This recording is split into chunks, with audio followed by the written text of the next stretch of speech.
Hello YouTube, I'm Andrew Does Hair. You could find my work on Instagram at Andrew Does Hair. If you were to do so, you would see that my work is in fact hair. I'm a working hairdresser. I work full-time in a salon. However, my work with hair often coincides with a little bit of work with the camera. So with all that said, this is not necessarily going to be a review of the Canon 5D Classic. I'm not going to pull up any charts or graphs or talk scientifically about the camera, but I would like to speak about it from my perspective as somebody who, being that I work in the salon taking portraits for social media, like I don't need high resolution, I don't need bells and whistles, I don't need a lot of crazy things that I actually ended up buying in the last couple years. A lot of these modern cameras, the R6 that I'm recording on right now, are just loaded with specs. And I was going down the rabbit hole for 10 years now. I've been like upgrading cameras and upgrading cameras. And I started nerding out on all these little aspects and details and specs that ultimately I learned mean nothing to me. I could be perfectly happy with like the zero spec camera.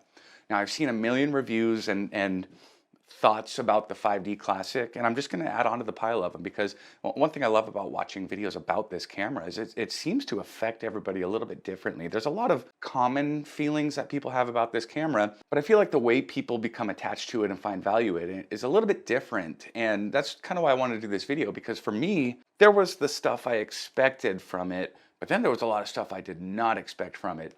And so I'm going to just chat here. This is not like a scientific review or anything like that. I'm going to talk to you the way I would just talk to somebody sitting and getting a haircut with me. We're just going to have a casual chat about my experience with the 5D Classic. So years ago, when I was on the 5D Mark III, which was like the raddest camera at the time, and then they announced the 5D Mark IV, I asked one of my clients who was a very busy, very successful wedding photographer, I said, "Hey, are you going to get that 5D Mark IV? And he goes, "I don't know, man. I'm still using two 5D Classics."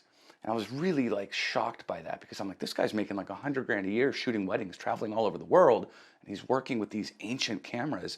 Like I just could not wrap my head around it, but it planted a seed that like, because what he told me that day is, hey, there's just something special about the look. And it's part of my aesthetic and I like the look. Dude was shooting JPEGs out of ancient cameras and making a killing doing it. And so I immediately set out to research that camera, like, well, maybe there is something special, maybe I do want to get it. But the first video I found about it, now mind you, this was back in like, I don't know, when did the 5D Mark IV come out? Was it 2016 or something? And in 2016, by every standard that people were looking for in cameras, this thing was horrible, and it got horrible reviews at the time. I think I saw the Kai, maybe is his name, the Digital Rev guy. He did a video where he bought one of these for $100 and just bashed it through the whole video and talked about how slow and horrible it was. So I was like, okay, maybe I won't be doing that. Like, you got to be quite a hipster to appreciate whatever value comes in this camera. So I forgot about it for a bunch of years. Now fast forward to the future.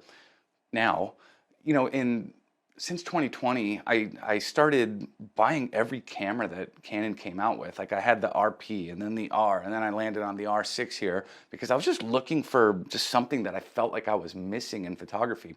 And I bought a bunch of RF lenses. I had the RF 70 to 200, the RF 24 to 70. I had every one of the little STM primes, and just something was missing. And it was the weirdest feeling. I was like, why do I have better gear now and I'm enjoying this less? And what I started noticing is I didn't bring my gear with me all that often because, well, for one, having like the R6 and the RF 70-200 on me for casual outings was like terrifying. I actually dropped the 70-200 one time when a backpack broke and it was like a $900 repair. And so I had like too much gear for what I was doing. Again, I'm a very casual portrait shooter in a salon, and I take snapshots of my kids. And sometimes I do YouTube videos like this one. And so I just had like a ton of camera, and it wasn't fun. It was like the opposite of fun. It was tedious and cumbersome to pick it up. Furthermore, at that point, I had been shooting in the same places, in this same setting here. I had been shooting around my house, pictures of my kids. I've been shooting in the same salon with the same lighting setup for so long with the R6 and those particular amazing lenses that it got to the point where before I picked up the camera, I knew exactly what it was going to see. And it wasn't very thrilling. And I knew before I put a photo into Lightroom exactly what I would be able to push and pull and change and tweak. So there was something about the image quality and the experience that was so like sterile feeling. And it was like the camera, the R6 feels a little bit plasticky, and it's so fast and so accurate and so like detailed, and like the raw files have so much flexibility that it just I'm not going to say it wasn't hard, because it's not like, oh, I mastered photography and it just became so easy, but it was like the experience of it was very bland to me. So what I found myself doing was looking around for, I wanted to get maybe a Fuji, just some kind of, maybe a little fixed lens, tiny camera that I could just carry on me to have fun with. And I kept fantasizing about getting something that was small and cheap and light, that just had good JPEGs and that I wouldn't even try to edit. And so, I'm looking at, spending $700 on some used Fuji something, or $1,000 or $1,500 or whatever. And then even as I'm researching that, I start thinking, well, I'm going to want to put some of my EF lenses to use. So let me look into adapters for this Fuji system. And next thing I knew, I'm like, dude, like, I'm trying to get away from an expensive camera with gadgets and gizmos. And that's when a video about the 5D Classic popped up on my suggested feed on YouTube here. And I was like, well, maybe I should look into that again. And I watched a few videos about it, and it was a lot of what that photographer had told me years ago. Like, yeah, there's something magic and special about this camera. So I go to eBay and I found one. The very first one I saw, it was $150, and I was like, dude, it's $150. Like, I could lose that and I'd be bummed, but I probably wouldn't notice it for 2 or 3 days if it fell out of my pocket. And so I took the gamble and I bought the camera for $150, and immediately, as soon as I took it out of the box, my wife went, "That thing's huge. What is that?" It is so beefy and girthy and chunky feeling. It's so good. And then immediately I ran out and I bought this little pancake lens, this little 40mm f2.8. And I was just like, this is it. All in all, this lens and this body together, I think I spent $240, $250. And I was like, I'm just going to carry this around, and if I break it, I won't be too sad. If I lose it, I won't be too sad. So I set the thing to JPEG and I just started firing away. And within the first half hour, I was like, oh my God, like, that's the look. There's been this look that I've seen a lot of photographers have for a lot of years, where I thought, dang, they're just way better at editing than I am. But I started looking at unedited JPEGs out of this thing, and I was like, oh my gosh, that's the look. That's it. Now I get, when people talk about, oh, Canon colors, this camera has that. So it is very, very fun to use. When I first got into photography, I remember every photo I took, I would look at it real quick and be like, what did the camera see? And then after I did it for almost 10 years, and I was using a real fancy, accurate camera that had like great colors and a lot of dynamic range, I knew what the camera was going to see. And so it wasn't fun to even like check the image. And I would and with the electronic viewfinder and everything, I didn't even need to check the image. I'm like, all right, histogram said it was good, I'm done. But as soon as I started shooting with this 5D Classic, I mean, as soon as I started doing it, I felt like I just started photography all over again. Every time I took a photo, I would like race to look at it here, because I wanted to see how it interpreted the colors. This is a camera where if you take a picture of nothing, it can be pretty. Just something about the colors, something about those JPEGs straight out of camera. It's so cliche at this point, but it's one of those things, like, you hear it over and over and you go, yeah, sure. But then when you experience it yourself, you're like, whoa, it really is like that. So then I started just taking this thing around with me everywhere, all the time. And it changed so much of what I expected from a camera, what I expected from the process. I obviously still have my R6. I'm shooting on it right now, but I sold my RF lenses. I don't own a single RF lens now. And I went back to EF lenses. In fact, when I sold my RF 70-200, I ended up buying a Tamron 70-210 f4 used for $300. And it is so much fun on this stupid little camera. And when I slap it on my R6, it's just fine. Like, I mean, granted, I might be ruffling feathers out there. People are like, what? You traded great image quality for poor image quality? Dude, I traded an almost $3,000 lens for a used $300 lens. I paid $300 for that lens. And it's like, for what I'm doing, I'm perfectly happy with it. And like, again, with this camera, the colors out of it, just the vibe out of it, makes me not want to edit photos. I've edited I've shot raw like 2 or 3 times with this thing. I went to edit the photos, and I feel like as soon as I do that, the magic is lost. And so now I just keep it on JPEG and just take everything straight out of this camera and just use it. So one thought that I've had through my experience just falling in love with this thing is like, I just imagined, let's say there's a Kickstarter and some hipsters come out and they go, hey, we want to make a fun camera. You know what we'll do? We'll build it out of metal so it feels old-fashioned. We'll build it like a tank, right? And it'll feel vintage. You get that cool vintage feeling. And then what we'll do is it can only shoot JPEGs. Like, we're not trying to do fancy editing photography. Now, mind you, this can shoot RAW, but I don't find any particular value in even editing these RAW files. I think the fun is shooting JPEG with this thing. So like, let's just say these hipsters designed a metal camera that only shoots JPEG, but it has amazing, beautiful colors. And they're like, but also let's keep it cheap. So we'll make it maybe 200 bucks. Like, if somebody made that Kickstarter, I think it would get funded immediately and the hipsters would run all over it. And that's what this camera is. This 2005 12 megapixel, which is still plenty, and that's a whole other thing I can get into. If somebody designed and released this camera today for what it costs now, doing what it can do, it would be, it would win awards.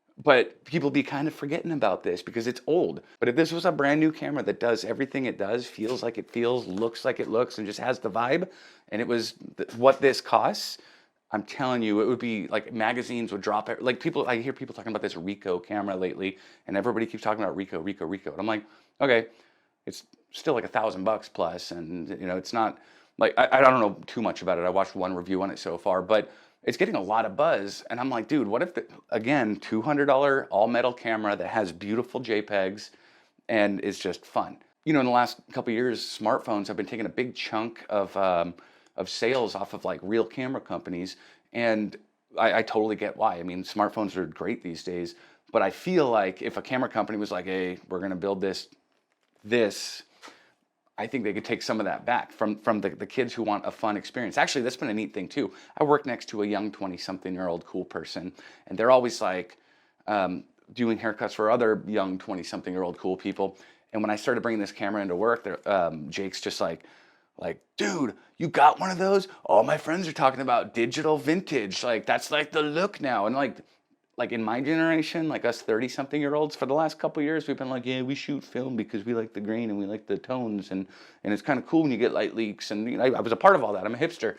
But like, now the younger generation, this is their vintage throwback. And that's another thing about the colors, is like, if you take a picture of just candid snapshots, which is 90% of what I do with this, there's something about the vibe of the image that is instant memory. It instantly looks like a fond memory. It looks like I remember pictures looking like when I was a kid, and there's just this nostalgia factor to it. And so I've even been like throwing in a flash on top of the camera, a speed light, and just popping it straight at my subject and getting that almost like, it almost gets the vibe of like a disposable camera from like the late 90s. And it's just fun. It's so much fun. Now, there are drawbacks. The first day that I brought this to work with me, I didn't think to bring the charger, and I only had one battery. And so I got to work and I'm all excited. I went to shoot my first haircut and the battery died. So I was like, oh crap. And I ran down to the camera store and I was like, do you happen to have anything at all for a 5D Classic? And the guy laughed. He was like, dude, we don't carry those batteries or chargers anymore. And so it is a little bit hard to find. I mean, and then I got online and bought the stuff instantly. But you're not going to walk into a camera store and find, like, I had to get a replacement battery door because I broke the hinge on the first one that was on here. You're going to walk into a camera store and find parts and stuff for this. So there is that drawback. After I had it for about a week, I dropped it. My own fault, obviously. And I was trying to carry a kid and carry stuff. We were leaving a party and I was holding the camera and it just slipped out of my hand. And I didn't realize until the next morning. Thankfully, I went to change lenses before I tried to shoot, but I pulled the lens off and the mirror fell out. So when I dropped it, the mirror came loose and it was rattling around in there. That's like a known thing with this camera. The mirror falls off. And I panicked for like 1 second. Then I was like, dude, the camera was like 150 bucks. So I get on YouTube and I find 10 videos about how to glue the mirror back on. I glued the mirror back on. Now, if I were to break something like that on my R6, if something integral like broke off the camera, I would never try to repair that and risk absolutely bricking a $2,000 camera. But with this, it's like, oh, the mirror fell off. Let me just, all right, we're good to go. And it's perfectly, it works just fine now. And in fact, it's given me even more peace of mind about bringing the camera out and dropping it and breaking it again. I'm like, dude, if this thing breaks, it's nothing. I told you I was going to rant. I hope you're not mad at me for it. You know, you can go watch the other reviews if you want something technical or streamlined or bullet pointed or scripted of any kind. I'm just going off the top of my head here, talking about my experiences. Another drawback: the LCD screen is very small and very low resolution. If you're shooting with like I got an 85 1.2 that I'll pull out sometimes. I got a 105 f1.4 that I'll pull out sometimes. When you're working with a really shallow depth of field like that, it's you can't even tell on the back screen if your focus is off a little bit. You just kind of have to hope. And you know, I've gotten a handful of shots out of this thing where I was like, dang it, I was off by, you know, I should have stopped down just a little bit, but I didn't know that I needed to because I couldn't tell that I was out of focus here. So I've done that a couple times, not happy about it, but you learn. And so now I'm just like, okay, if I think I can get this at 1.4, I'm just gonna shoot it at 2.2. It's taught me to think more about shooting, and that's a whole other tangent that I can get on here. The focus system is, I wouldn't say inaccurate.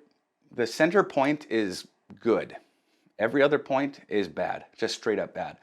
The edge focus points are almost useless. It's like if you're gonna try to use one of those one of those focus points on the edge, you gotta flip a coin and to see if it's even gonna like think it caught focus, and then flip a coin again to see if it actually caught focus.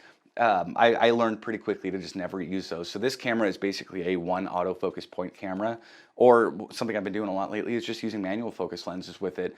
And all of this said, having the kind of dinosaur autofocus system and often using manual focus lenses with this thing, I feel like it's making me feel like I'm a better photographer, because when you shoot a kid on a swing, but you don't have the R6's autofocus to do that, you're just like, whoa, I totally timed that and was patient and waited for her to swing into the zone, and I got that shot. And you just feel like, oh, I'm such a good photographer now. I totally get how to do this. Like sometimes I'll shoot cars at a racetrack just for fun, just occasionally, a couple times a year. I by no means take it very seriously, but the next time I go, I'm bringing this. I'm gonna bring my R6 as, of course, as well, obviously, but I'm pretty confident I'm gonna be able to just shoot race cars with this and not have any problem, because it forces you to think through how you're focusing and where you're focusing, and like it makes you feel connected to the process in a way that I felt I lost when I had, you know, with the R6, I could point it at the racetrack and whatever the car was doing, it would see it, recognize it, follow it. I'd hold the shutter button and I'd get, you know, 49 photos of it going around this corner. And it was just such a different experience to where shooting with this just feels so much more like down to earth and raw and real. Like, and it sounds so pretentious saying that, but it's just, I'm just saying that's what it feels like. What else drawbacks can I say about this camera? People will say it's not good in low light, but I would say that because it's not good in low light, it's made me, again, think more about what I'm shooting. It's made me okay with darkness being darkness. Like if something falls dark, it's just dark. That is what it is. If I'm taking a picture of something dark, that's what it is. It's dark. The ISO tops out at 1600 on this thing. And when you're shooting at 1600, it's like really grainy, and sometimes can be nice, attractive grain, but sometimes not. And so, you know, I'll do it because I don't take anything with this camera too seriously. But oftentimes I'm finding myself just like, if it's dark, I just let it be dark. And I'm happy with that. Another thing regarding that is like the dynamic range is very, very limited with this camera. And what that's caused me to do is, for one, like think about my exposure a lot more.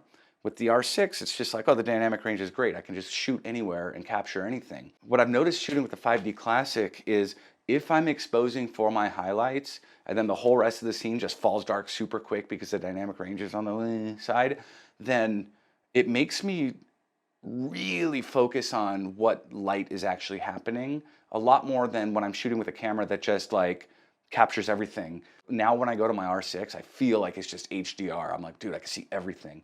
But with the 5D, it's like when you're looking for good light, but your camera can just see in the dark, it's really hard to learn what good light is. But when you shoot with the 5D, you'll see right away if you have a good light or bad light or enough light or which direction the light's coming from, because it falls off of everything so fast with this thing. And it adds just like this moodiness to everything. Like as soon as you expose for your highlights, everything else is black. It just falls to black so fast. And I think that's part of that look that I was saying that I see so often, where I'm like, how do they get that look? I'm like, dude, just have a camera with like no dynamic range and you get that look. But it's definitely changed how I shoot. Like, you know, I like to think a good photograph doesn't capture everything in the scene. A good photograph hides what you don't need to see in the scene. And this gives me the actual like power to do that. I'm just like, oh, that's just gonna fall into dark and that's fine. Like, oh, my house is dirty, so I'll just have the kid come by the window and now there's no house behind them. But yeah, it just adds this moodiness to everything that if I want to get that out of my R6, I have to go edit it or like use a custom picture profile. And this is just like mood right out of the camera, vibe right out of the camera. All right, so if I'm gonna wrap this up, because why not? Like, I'm kind of tired, it's late. Part of the reason that I dug into trying this camera is because I'm always looking out for whatever camera is cheap that can be good for salons and barbershops, because I get a lot of people in my scene who are just like, hey, you have any camera recommendations? And I was really hoping that for 150 bucks, this could be just like the answer to salons and barbershops who want great photos. But I would say after using it, it's a little bit too quirky and it's a little bit too old. If you're used to your iPhone and you want better photos, this, in the hands of somebody who doesn't know what they're doing, this is not going to do better photos than an iPhone, not at all. In fact, I had this at a family event and I had this exact setup, this little lens on here, and a bunch of people got together and they're like, hey, that guy has a big camera. Will you take a group picture of us? And I was like, yeah, okay, hang on. And I pulled out my iPhone and got the photo. And somebody made a comment like, oh, why don't you use your big camera? I'm like, dude, this is not going to get the group photo. Not in this light, not with that many people. Like, absolutely no way can this camera do that. So like, if you're working in a salon and you're like, oh, I want to buy the cheapest camera possible that can take good photos, I would pass on this one and go to the Canon 6D, which is a couple years newer and adds a lot of little bells and whistles on top of this camera and like a little bit better dynamic range, and it can do video, and the autofocus points work a lot more accurately. And it's like, this thing was like 150 bucks. The 6D, I just bought one of those for 300 bucks for my salon to use. And so I would say that $150 spread between this and the 6D for someone who's trying to get, you know, great haircut photos for Instagram, just go with the 6D. Don't look at the 5D Classic. But who does want the 5D Classic? I would say whether you're a beginner or you've been shooting for years or you're intermediate, like anybody at any level of photography, if you want to get something that's fun and cheap, that you're not going to be afraid to hurt or lose or break, something that's going to force you to stop and slow down and think about how you're shooting. And not because the camera itself is cumbersome, but because it can't see in the dark the way a modern camera can, and it can't track a moving subject the way a modern camera can. And so it forces you to do these things. If you want a fun camera that's gonna really like make you dive headfirst into the process, almost like shooting film. Like in fact, there at times with this, because the back screen is so low resolution and I only have an idea of what I shot until I actually get it on my computer or my phone. At times I've actually forgotten that I'm shooting digital with this thing, because I'll shoot and ballpark the exposure and just hope that it was in focus because I can't check it anyways. And then like later that day I can find out if I got the shot. And that, if that's fun to you, like if film is fun to you, this is the kind of camera that you want to get. And it's so cheap, like you got nothing to lose, just buy one. I expected to talk for 5 minutes, and I think I just found out that I like this camera more than I realized. I really was just trying to talk for 5 minutes, and I'm sorry to waste your time. Thanks for watching.